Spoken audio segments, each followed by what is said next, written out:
Hi guys, so in this video I'm going to show you how to download and install WooCommerce, and then also how to do the basic setup for WooCommerce using the WooCommerce setup wizard. WooCommerce is a free open source e-commerce plugin for WordPress, and it's sort of designed for small to large sized businesses that use WordPress. So first thing you want to do is log into the back end of your site and then navigate down to plugins. And then what you want to do is click Add New and search for WooCommerce.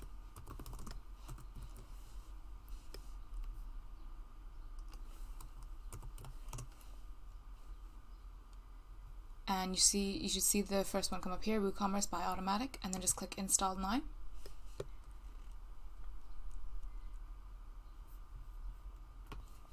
Once it's finished installing, you just want to click Activate. Once it's finished activating, it'll immediately take you to the setup store wizard, and you will just follow this sort of step by step using the details that you already have. So first things first is to tell you about your online store, and it'll start to get you set up. So it'll ask you for your address and the email address used to sort of contact you, and any notifications will go to this email.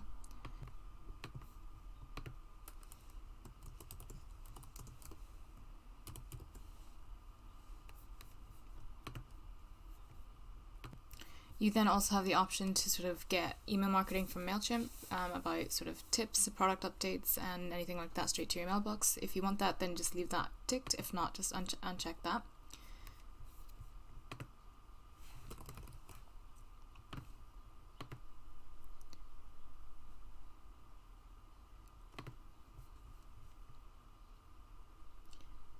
Next thing then, it'll start asking you for information about the store itself. So it'll ask you sort of what industry, what kind of products you'll be selling, and using that it kind of allows you to configure key figures of your store.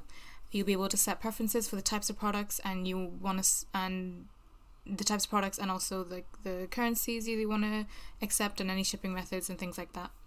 So for example, if you were to sell merchandise like clothing or other items like that, you would just select fashion, apparel, and accessories. You would just go through this list and see which one suits you best, and if not, you would just click other, and you would just kind of give it a description of what you actually are selling and what industry you're part of.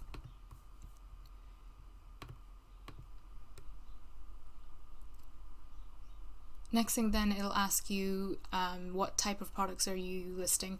So physical products will be anything physical, so if it's clothes, if it's any like bottles or things like that. Then you've got downloads, so if you're selling maybe digital images or any videos or any sort of programs, you could just click downloads. Then you also have the option of sort of subscriptions. If it's a subscription based site, you have the option of selecting that. Same thing with memberships and any bookings. If you're selling memberships or any services that require bookings, you would select those as the type of products. One thing to note is that by default, physical products and downloads are free.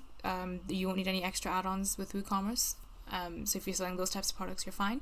But if you wanted to sell subscriptions or memberships, things like that, those are add-ons that WooCommerce sell, and then you would need to pay for the extra add-ons. So for example, for the subscription one, that is part of the WooCommerce subscription add-on, which is about $199. So you would just go through and see which one it is you actually need. But for this example, we'll just stick to the physical products. And then it'll ask you sort of questions about your business. So how many products do you plan to display? If you don't have any products yet, that's fine. But if you have an idea of how many products you want, you can select between each of these options here. For now, we'll just do 11 to 100. And then it'll ask you if you're currently selling elsewhere. If you were to select, say, on another platform, a few more questions will be asked. So, for example, what platform is the store using and things like that. And then same with if you own a different store powered by WooCommerce. Just to note, so WooCommerce can't run more than one store, but if you were to have a multi-site, you can have 2 different stores on each site. For this example, we'll just be sticking to just this WooCommerce store that we're setting up, and then just click Continues. The next thing, it'll ask you if you want to include any business features. So this is asking if you want any add-ons to kind of help you expand your business. If you click on the drop down, it'll show you what is being offered. So for example, accepting credit cards and other popular payments will add the WooCommerce payments add-on. Then you have the automated sale tax, speed and security with Jetpack and things like that. For this example, we'll keep it simple and not add these, and we'll go through adding these one by one by ourselves if we need them. And we'll just click continue. Lastly, then it'll ask you for your theme. So for this example, we're just using a child theme of the Hello theme by Elementor. But the other one, it would then be the storefront theme by WooCommerce. So the storefront theme is developed by WooCommerce, and it's designed to work specifically with the WooCommerce plugin, and it works seamlessly with the WooCommerce plugin and all of its extensions. So this would be a good one to use if you're first starting out with your site, and in this example we'll use this one as well.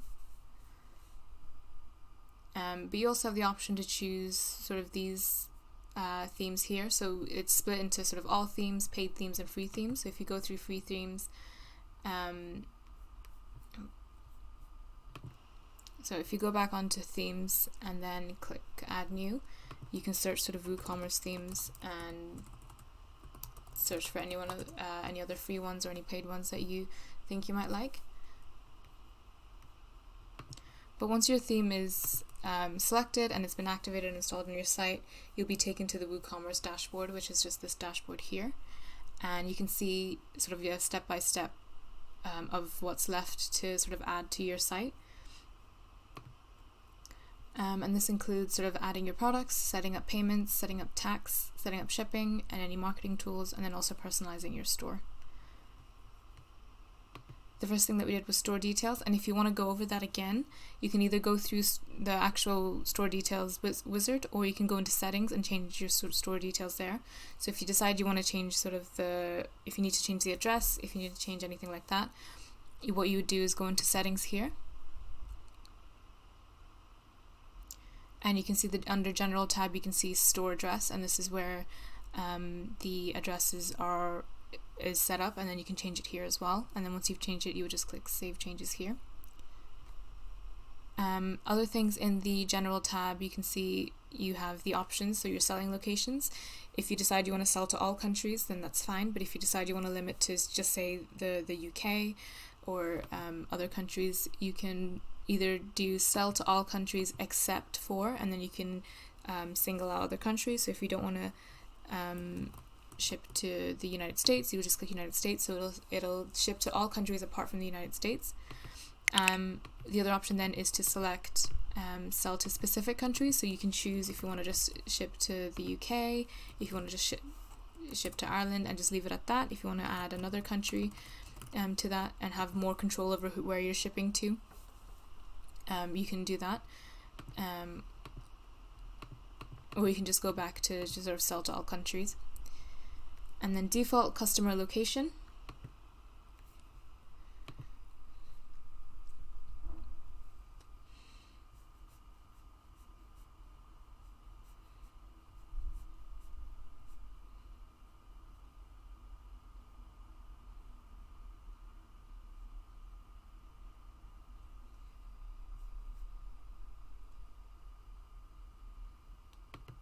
Customer's IP address, so it uses geolocate to determine that.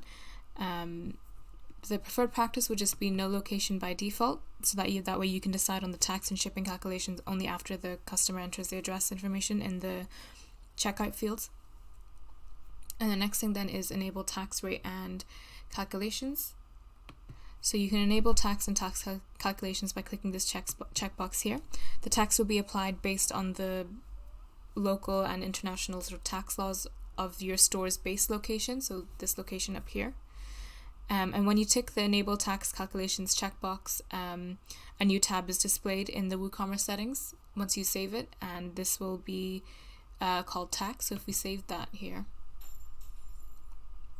you'll see a new tab showing up saying tax, and this is where you'll set your tax rules. But back to this then, enable the use of coupon codes. So with WooCommerce, you have the option for customers to use coupon codes, and these are codes that you can set up that customers can use to get a discount off certain items or the total of their basket, or if you want a coupon for free shipping, you can set up a coupon for that. So if you don't want the use of coupon codes, you would just uncheck that here. And then lastly then is your currency options. So you can use the currency drop down here to select your set preferred currency when you're doing transactions. So by default it's pound sterling, but you can decide if you want it to be in USD and things like that. Currency position, this is just the drop down to choose where to display the currency symbol, and the fields for thousand separator and decimal separator allow you to select whether a comma or a full stop is used to separate thousands and decimals. So choose based on your location and currency, because I think in the Europe and US they're used interchangeably. The last part of the general settings is the text box to set the number of decimal points, and you can enter your preferred value in number of decimal points text box. You can also just use the up-down controls as well. For this example, we'll just use 2. Lastly, with the enable coupons, you've got if you were to enable that, you have the option then that says calculate coupon discounts sequentially, and this is when a customer has multiple coupons to use. So if it's selected, then the first coupon will create a discounted price, and then the second coupon will be applied on that discounted price rather than the full price. So if you want that, you would just click yes, and if not, you would just uncheck that. But once you're happy with all these changes, you would just click save changes, and it'll save from then on. And obviously if you need to make any more changes, so for example if you want to go back and change like the shipping locations and selling locations and any address, you just go back into settings and just edit as you need, so it can always be changed. Next thing then is the products tab, and this is the tab that kind of manages all your product settings. When you're in the product tabs, you can see the sections. This section is separated by 4 different tabs. You've got general settings, inventory settings, downloadable product settings, and any advanced settings. So when we're in the general settings, the first thing that we have is the shop page, and this is basically the page where you're selecting the actual shop page. When we downloaded and installed WooCommerce, it automatically added a few pages to your website. So if we go into the pages tab here, you can see the refund and returns policy, the my account, basket, checkout, and the shop page. These are all new pages that have automatically been added. So what you want to do then is just make sure that the correct pages are linked to in the settings. So the shop page is selected as the shop page. And then you have the add to basket behavior. So you have 2 options. If someone were to add a product to their basket, you can either redirect to the basket page after successful addition, which just means when they click add to cart or add to basket, they'll immediately be taken to the basket page.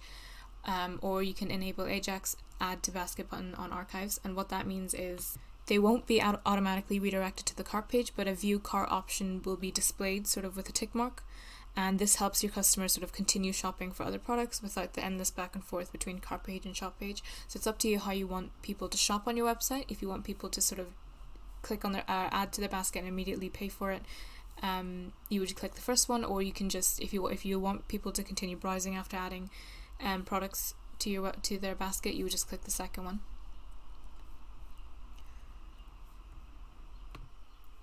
So the placeholder image, this is the attachment ID, or you can paste in a product URL or a content URL, and this is just the image that will show up when a product has been uploaded without a featured image. Again, by default, when you install WooCommerce, you get this image added to your media library, and this is the sort of placeholder image that shows up if you were to add a product without a featured image. Next thing then is the measurements. You can select sort of weight units in the drop down, and this can be the preference of the country you're selling to. You also have the option for dimensions as well, to be in centimeters, meters, millimeters. It's up to you. You then have the option for reviews, so enable product reviews, show verified label verified owner label on customer reviews, and reviews can only be left by verified owners. So these are the 3 settings that you can enable. And this basically, if you enable product reviews, it lets your customers rate the products that they buy. Show verified owner label on customer reviews. This basically will differentiate actual customers who bought the product from other reviewers. So reviews can come up with the verified owner label, and that way people know that this person has actually bought the product and has used it. Reviews can only be left by verified users, so it's up to you. Only customers who actually bought the product can write a review on your store. So if you want to have a bit more control over that, you would just select these tick boxes. And if you don't want reviews at all, you would uncheck enable product reviews, and it'll get rid of that completely. You also have the option for product ratings. So if you want people to be able to add star ratings on the reviews, and whether you want that optional or required, it's up to you. But again, if you don't want a review section at all, you would just unclick that and then just save your changes.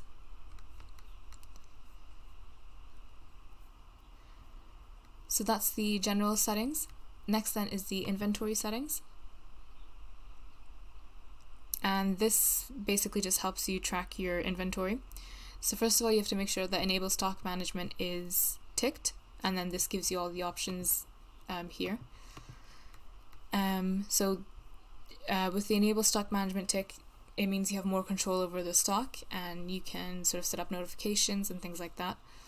So you can choose the time limit until WooCommerce holds stock for an unpaid order. That's what hold stock means. So the order will be cancelled after sort of 60 minutes if the order doesn't go through as paid. The value you enter is in minutes, and if you leave this field blank, the hold stock option will be disabled. So if you don't want to hold stock at all, then that's you would just leave that as blank. Then you have notifications, so enable low stock notifications and enable out of stock notifications. So what that means is enable low stock notifications means once the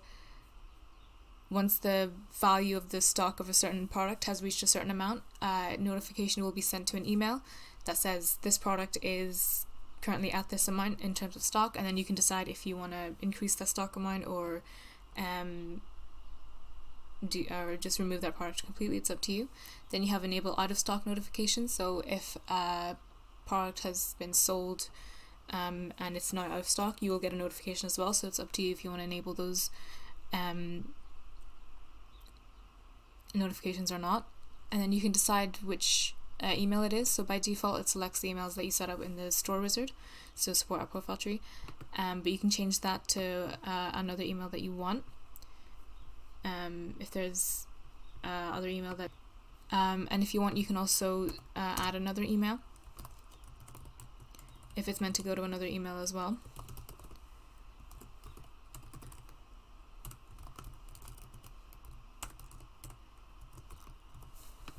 And just separate it by a comma, and that way it's all that way you can have more than one notifications going to different emails. Low stock threshold, so this is the amount that's referred to the low stock notifications. So for example, if we set this to 10, if the stock of a product hits 10, then you will get a notification saying there's only 10 of these left, what do you want to do? And then out of stock threshold, so you can select if you want the out of stock threshold to be 0 to show that the product's been out of stock. You can also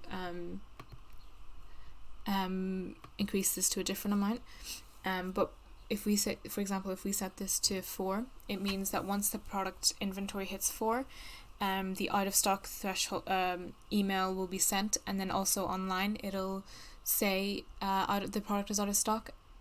So it's up to you if you want to have that sort of assurance there. It is advisable to set a value more than 1 for out of stock threshold, because it just means that you can keep some products in stock in case you face any issues with the previous order or things like that. Out of stock visibility, so if a product is marked as out of stock, it'll be hidden from the store, so it's up to you if you want to hide them or if you want to just show them with the out of stock display.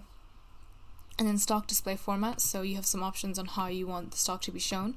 So if you want to show the remaining quantity, it'll show as 12 in stock or whatever the amount is. Only show quantity remaining in stock when low, so it'll say when it reaches the threshold, it'll say only 3 left, only 2 left, things like that. Or you can just choose to never show the quantity remaining in stock, and it'll just say either in stock or out of stock. Once you're happy with all of that, you just click Save Changes.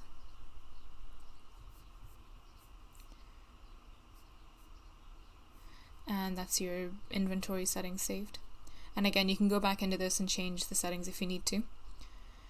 The next tab then is the downloadable products.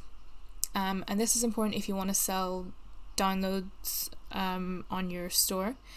The file download method has 3 options. So forced download is one of them, XSL, redirect, and then there's also redirect only. So WooCommerce recommends the second one as the most reliable option, but I'll go through each of them anyway. So forced downloads are file downloads that are being forced. To ensure files are protected from direct linking, forced downloads can be used. But if your files are large and your server can't handle it, the user might experience timeouts during download. In that case, you may need to either look at your server or use the redirect method.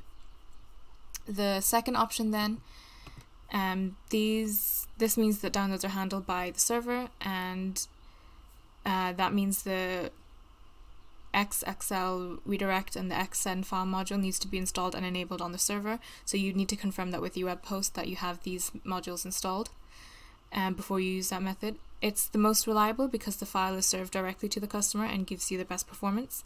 And it's also protected as well, so it makes it quite secure. That's why WooCommerce recommend it. The next then is the redirect only. So when users download a file, their link redirects to the file. Using this method though means that your files are unprotected, and whoever has that link will be able to access the file even if they're not logged in, if they haven't paid for it.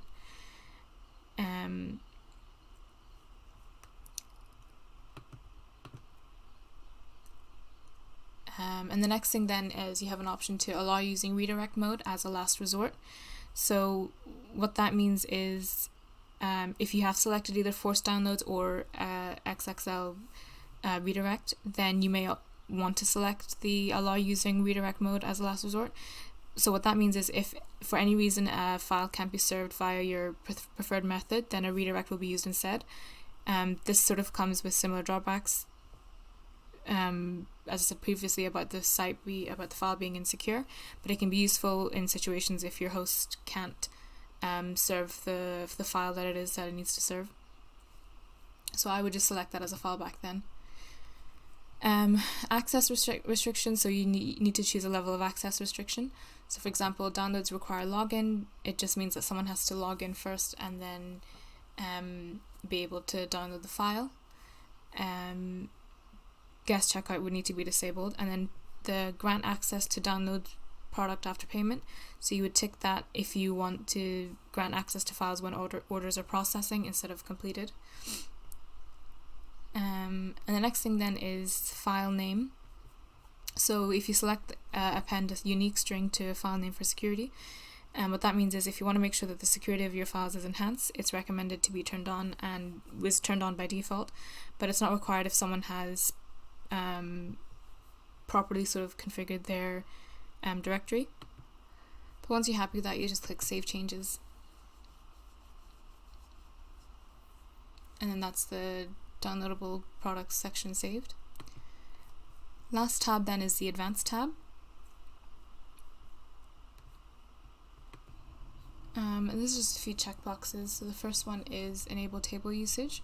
So this just basically lets you use the product attributes for catalog filtering.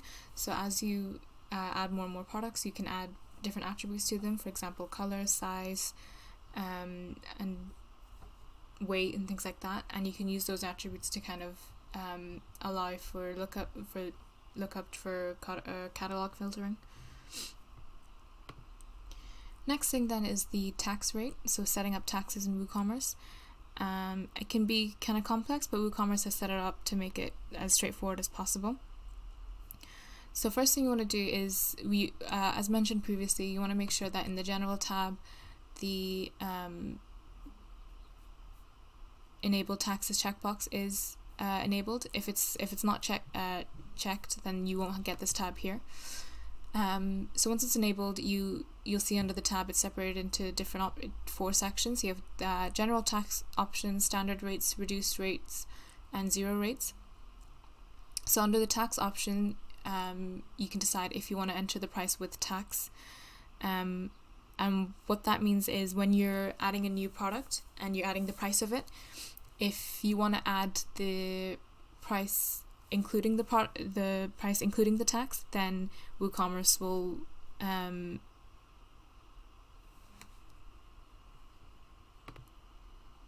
input your catalog prices using your store's base tax rate. So for example, in the UK, you would put prices inclusive of the 20% tax rate. So if you enter a product of $9.99, that will then include the $167 tax. If, however, you decide to click the no, I will enter prices exclusive of tax, then whatever price you put in when you're setting up the product, WooCommerce will take the store's base tax rate and then add that to the price that you've entered. So it's up to you how you want to sort of set that up. And then you have the calculate tax based on either the customer shipping address, your shop base address, or the customer billing address. If you use store base address, then taxes are always based on your store location and not your customer's location, so you want to make sure that one's selected. Shipping tax class. So in most setups, shipping tax is inherited from the item being shipped. So shipping a reduced rate item like baby clothes would also use a reduced rate. If that's not the case in your example, then choose a different tax class. In the case of sort of multiple tax rates in the order, the shipping tax will be applied as follows. So if you have a standard rate in the order, it will be used for the shipping regardless if the rate is high or low. And if you don't have a product with the standard rate in the order, then the first rate found in the additional tax class section, which is here, will be used. So the goal is to make sure that your highest rate is listed in the first in the additional class section if you don't use the standard class, and if you need the highest tax rate to apply to shipping, for example.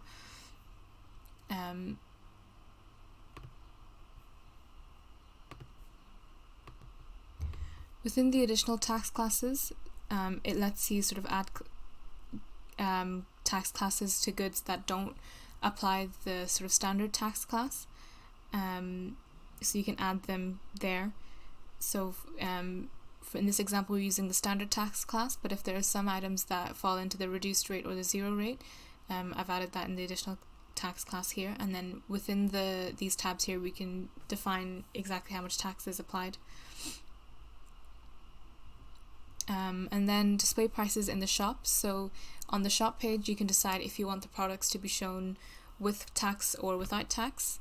And then same with the prices during the basket and the checkout. You can choose if you want the price to be shown with tax or without tax. Price display suffix, it allows you to change display to sort of prices include something % tax or anything appropriate that's for your store. If not, you can just leave it blank and it won't display anything. And then display tax total, you have the option of itemized or as a single total item. So if multiple taxes gets displayed as one total during the checkout or as an itemized list of all the taxes. It's up to you how you want to do that. But then once you're done with those changes, you would just click Save Changes. And then you can go in and start adding these tax classes and exactly how much tax they should add. So for example, most of them will probably fall under the standard tax class. So if we go into standard rates, you can see now that there isn't a rate set up, so we'll just set up one now. So to set up a tax rate, what you want to do is click Insert Row and fill in each of these fields. So for example, country code. So this is a two-digit country code for the rate. and you would use the ISO 3166 page. I think that's here.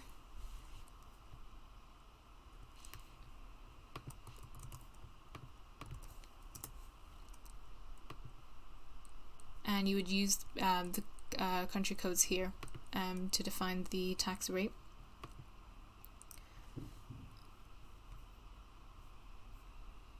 The next one then is the state code. And that's a 2-digit state code for the rate. Just to mention, if you want the rate to sort of apply to all countries and all states, you would just leave it as the asterisk. So for example, if leaving these two as asterisk, it means it'll apply to all countries and on all states. Same with the postcode, enter postcodes for that rate. So you can separate multiple values with semicolons, or you can leave it just with the asterisk to apply to all postcodes. Same with city, so you just separate with a semicolon a list of cities that you want it to apply to, or you can leave blank with asterisk to sort of apply it to all cities. And then you have the actual rate, so enter the tax rate. For example, if you wanted a 20% tax, you would type in 20.0, and that's a 20% tax rate. If you want 30%, it's a 30% tax rate, and things like that. And then you would give it a name. So for example, a tax name, for example, would be VAT. And then priority, so choose a priority for the tax rate. Only one matching rate per priority will be used. So to define multiple tax rate for a single area, you need to specify a different priority per rate. So we'll leave this as 1.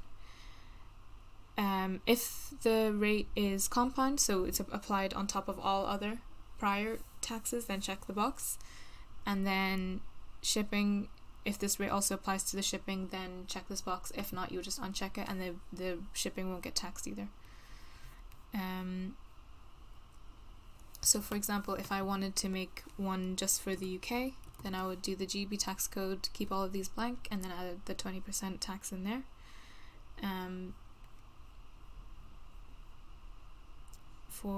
another example, if you wanted to have a tax rate for different state, for all the US states except, for example, California, what you want to do then is type in the US code and then type in the state code, and then if the leave all these blank, and then you would type in the actual tax rate, so for example 7%, and then type in tax as the name, and everywhere else in the US is a different amount, so you would just click US but then keep state code blank, and then give the actual rate there. So that way we've got 2 different tax codes for the US, one for all of the states, and then one for just specifically California, which has 2 different tax rates there. And then once you're done, you would just click Save Changes to make sure all your changes are saved. The same works for the reduced rate and the 0 rate rates. So you would add a tax rate for each of them in the same way. So you have the country code, state code on all of these, and then the actual rate percentage there. So you would add them same way that you would add the standard rates. But once you're happy with everything, you just click Save Changes, and then that's your tax all set up. Next thing then is your shipping zones and shipping in general. So with WooCommerce, you have control over where you're shipping, the different rates for shipping, and your different shipping methods.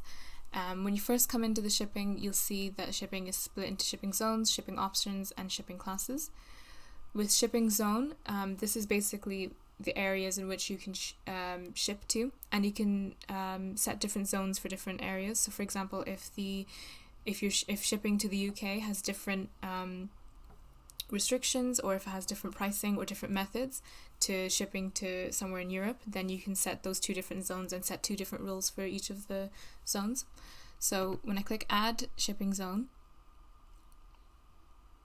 it'll give me a zone name. So for example, I'll just keep this to UK, and then it'll ask you for zone regions. Now I can select by broad, United Kingdom, but if there's specifically somewhere in the United Kingdom, you can limit to different postcodes. So for example, United Kingdom, but only in the BT9 area. So that means BT9 with the asterisk means anything, the postcode has to start with BT9, and then anything after that, that means it restricts to that one.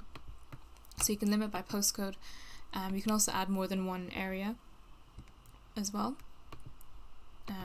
So you can just choose between different sort of areas and have them all in one zone. So it's up to you how you want to have that, but you have full control over that. Next thing then is the shipping method. So you can use a specific shipping method for this zone only. So with shipping methods, you get 3 options. You get flat rate, free shipping, and local pickup. So with flat rate, it just means it'll add a certain amount that you can decide what it is to the overall shipping cost. Free shipping just means that this location qualifies for free shipping, and then local pickup means that customers are able to sort of be able to pick up from your store. With the free shipping, if you want to have a coupon that allows customers to qualify for free shipping, you need to make sure that a free shipping method is enabled for that zone. In this example, we'll use flat rate, and just click add shipping method. And you can see the flat rate here. And then if we go in and click edit, we have the flat rate title. So we have flat rate, then you have taxable, so the tax status basically. If you want the shipping to be taxed or not, you would just set that as none. And then finally the cost, so this is just the cost of shipping, and it's just as a flat rate. For example, $3.99, and that way $3.99 gets added to the order and it'll be part of the shipping. And then you just click save changes. You can add another shipping method, so for example free shipping, and then you can set restrictions in order so that customers know what they would need to do in terms of getting free shipping. So for example, free shipping here, and then free shipping requires either a valid free shipping coupon, and then we'll set up a free shipping coupon. A minimum order amount, so their order has to total a certain amount to qualify for free shipping. So for example, you can have a promotion out saying spend £50 to get free shipping, and then the minimum order amount is set here, so you would set to 50 or whatever the minimum order it is. Then you have the coupon discount, so if a customer has a coupon to reduce the total of their basket, or to reduce the amount of one of their products, you can select to add the minimum order rule before the coupon discount, so that they don't have the discount before the shipping. Or if you're happy enough for them to use the coupon for the free shipping and the reduced amount, you can just select that.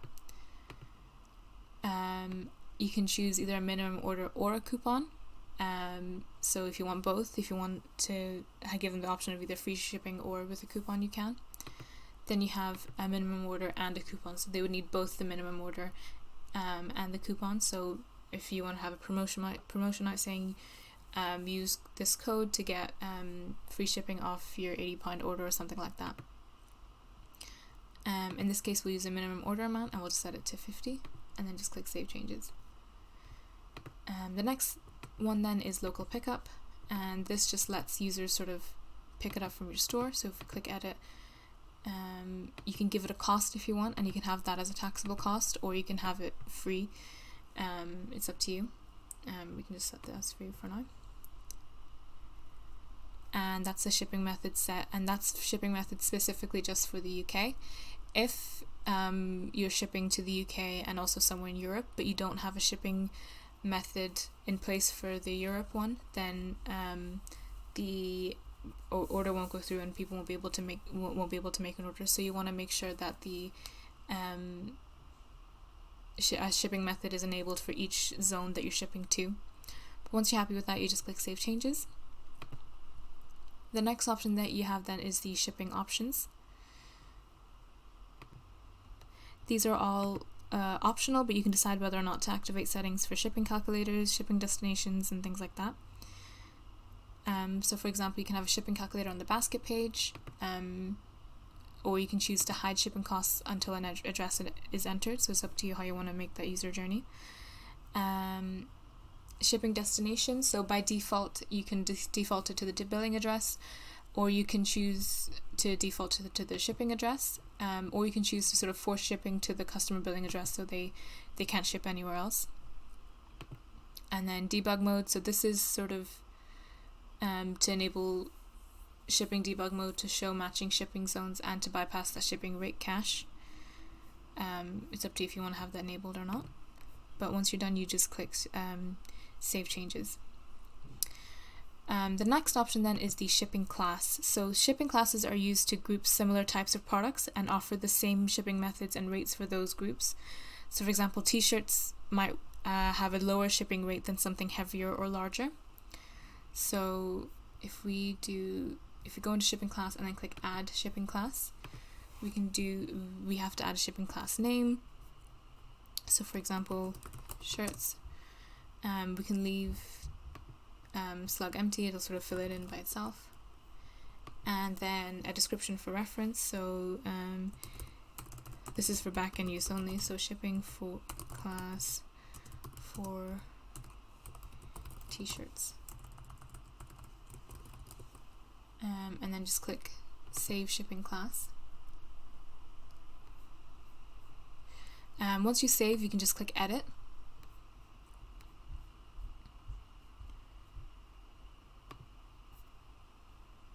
To go back and change anything that you need to. And what we do with that now is, if we go back into the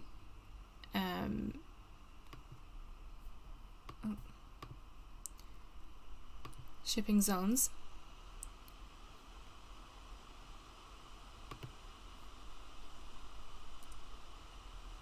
and then go back into flat rate, you can see now we have a new shipping class, and that means any products that are being shipped into the shipping zone but have this shipping class, you can add sort of special costs to that. So it'll be the flat rate class costs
So shipping class can be used to sort of set costs for different shipping class for different items in the basket. The key option here is the calculation type. So if you charge shipping for each shipping class individually, it means that the base cost will be added to each shipping class, and then same with the charge shipping for the most expensive item in the shipping class. It'll just charge for the most expensive shipping class.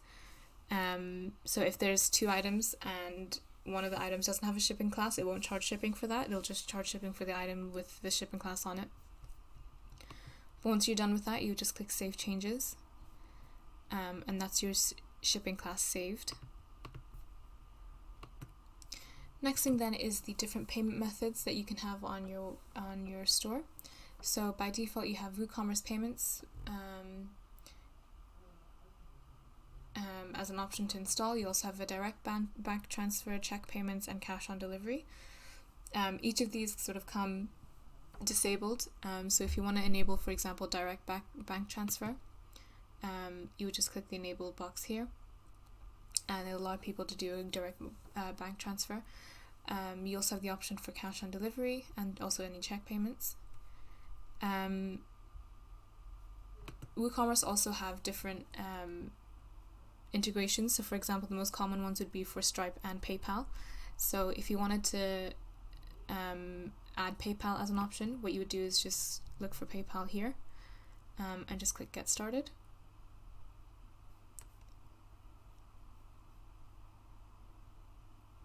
And this will sort of automatically be installed and activated for you, so you would just click Activate PayPal. You can also test PayPal with Sandbox payments. But once you activate PayPal, it'll ask you to sign in with your email address, and it'll automatically sort of set up on your end.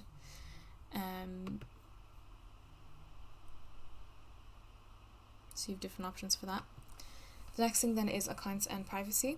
So this sort of gives you the option to kind of give customers, if they want to do a guest checkout, so be able to place orders without an account, or if you want to force them to make an account so that they're able to sort of track their orders, and also then you would have them stored in the back end as well.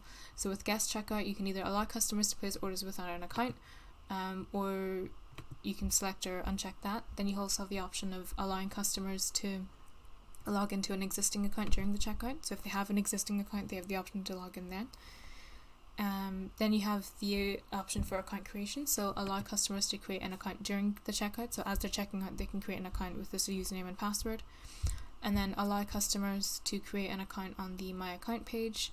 So as I said previously, WooCommerce, when you first install and activate it, it adds a few pages that you might need. So one of them being the account page.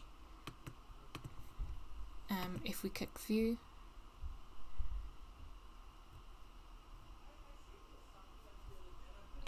and the account page kind of already set up with sort of their orders. Any downloads will be showed up here, account details and things like that.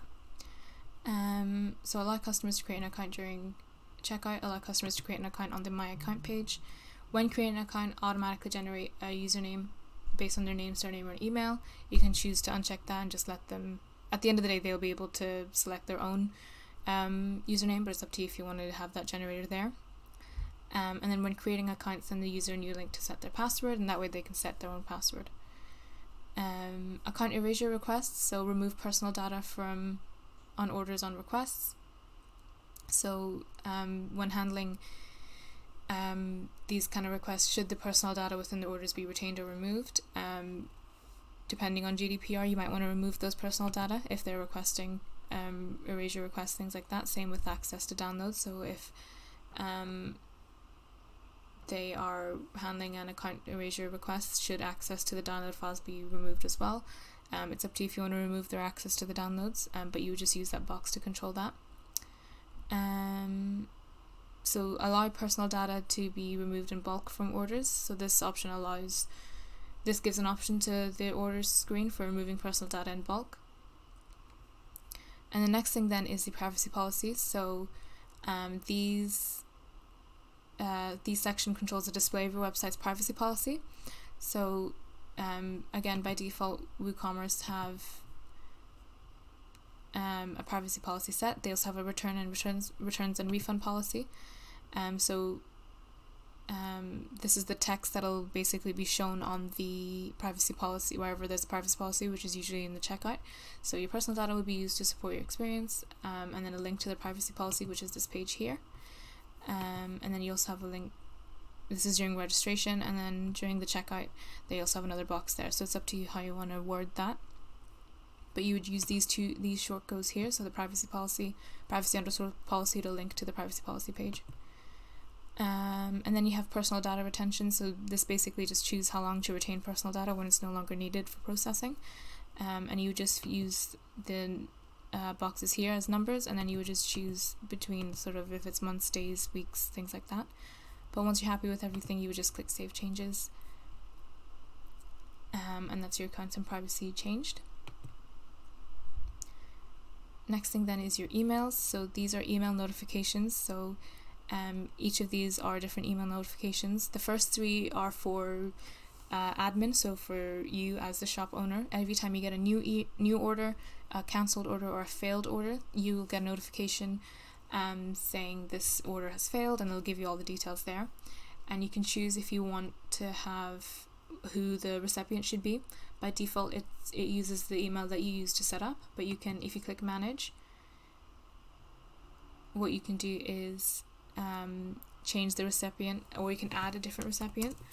So if you want more than one email added there, you just need to separate it with a comma. That means these 2 emails will then get the notification email. You can also choose if you want to enable or disable these notifications as well. That's with all of them.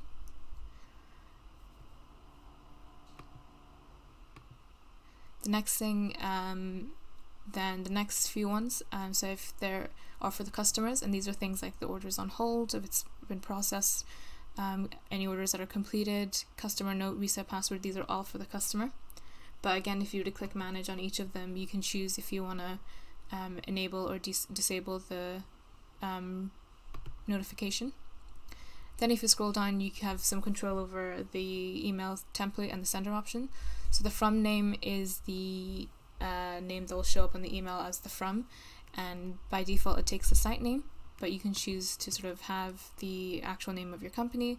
And then the from address is the from address that shows as who sent the email from, so you can change that as well. Then you have the actual email template. You can choose to have an email or header image. You can choose what's in the footer. So in the footer it'll be the site title plus the date, built with WooCommerce, but you can choose to get rid of that and have something else in the footer text. Then you can choose a base color, a background color, and a body text color. So you would use your font, your own sort of company branding color there, and just use the hex code. And then you have the option for email insights, so it'll just give you email notifications with sort of guidance to complete basic store setup if you're missing anything, and then helpful sort of insights. It's up to you if you want to get those types of emails. And then just click Save Changes.